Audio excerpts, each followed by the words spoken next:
Lalaki pinagtataga ng kanyang katrabaho sa isang Christmas party sa Antipolo City. Suspect at biktima, parehong lango sa iligal na droga. Si Denise Osorio sa detalye.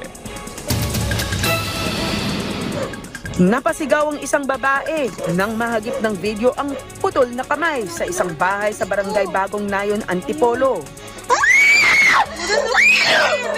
Kamay pala yan ng kaanak nilang binatilyo na namatay sa pananaga. Kwento ng isang nakakita, Christmas party ang pinunta ng 17 anyos na lalaki sa lugar. Dito niya nakainuman ang katrabahong sospek. Pero ang happy-happy, nauwi sa pikunan lalo pat bangag sila sa droga. Mga lasing po sila at base po sa kwento, sa kwento ng suspect, nagkagamit po sila ng droga. Yung para nagkaroon pa sila ng ng asaran, pabiro lang naman na sabi, tagain kita dyan eh. Tapos, parang dinibdib ng suspect. Ayon sa sospek, nagdilim ang kanyang paningin ng pagbantaan ng biktima. Dito na niya pinagtataga ang biktima hanggang maputo ang kanyang kamay. Nung gumalaw po siya, nagulat po ako, may hawak pong itak eh. Tapos sinipa ako, sinago ko yung itak.